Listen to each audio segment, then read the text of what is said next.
এবারে জাতীয় সংসদ নির্বাচনে আপনি জানেন যে পোস্টাল ব্যালটের একটি ম্যানেজমেন্ট কিন্তু রয়েছে, কিন্তু আমরা অত্যন্ত গভীর উদ্বেগের সহিত লক্ষ্য করলাম পোস্টাল ব্যালটের বিভিন্ন পোস্টাল ব্যালট জামাত ইসলাম নেতাদের বাসায় পাওয়া যাচ্ছে। এটি আমাদেরকে মনে করে দিচ্ছে 2018 সালের নির্বাচনের কথা, যে 18 সালের নির্বাচনে আমরা দেখতাম ব্যালট ভোটের আগের রাতে আওয়ামী লীগের নেতা কর্মীদের বাসায় পাওয়া যেত।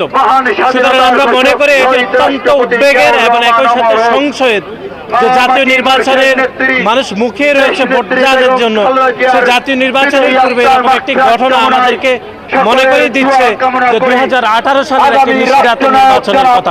এটি একটি বিষয়। দ্বিতীয় হচ্ছে আমরা দেখলাম যে নির্বাচন কমিশন কোনো সিদ্ধান্ত গ্রহণ করলে সেই সিদ্ধান্তকে উল্টিয়ে দিচ্ছে একটি বিশেষ রাজনৈতিক গোষ্ঠী। তারা এসে নির্বাচন কমিশনের সামনে কোনো ধরনের সামান্য মত তৈরি করলে নির্বাচন কমিশন সেই সিদ্ধান্তকে পরিবর্তন করে যে বিশেষ রাজনৈতিক গোষ্ঠীর চাপে পড়ে তাদের সিদ্ধান্তকে বাস্তবায়ন করছে, এটি আমরা গত কয়েক মাস ধরে লক্ষ্য করছি।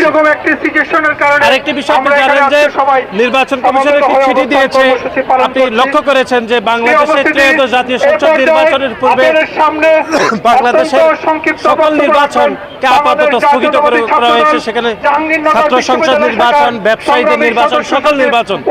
কিন্তু আমরা দেখলাম যে একটি বিশেষ রাজনৈতিক গোষ্ঠী এসে নির্বাচন কমিশনের সামনে তারা আলাপ আলোচনা করলো, আর এমনিতে নির্বাচন কমিশন তাদের সিদ্ধান্তটি পুনর্বিবেচনা করে আগের সিদ্ধান্তটি তারা পুনর্বহাল করলো।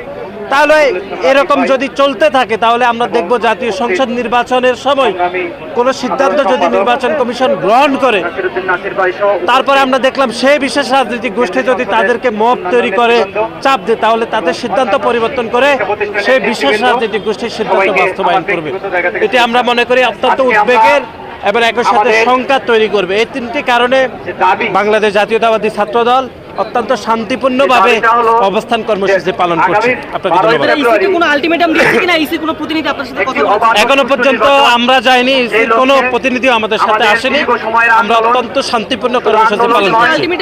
না, আমরা আলটিমেটাম আপনাদের মাধ্যমে আমরা আমাদের অবস্থান কর্মসূচি জানাচ্ছি।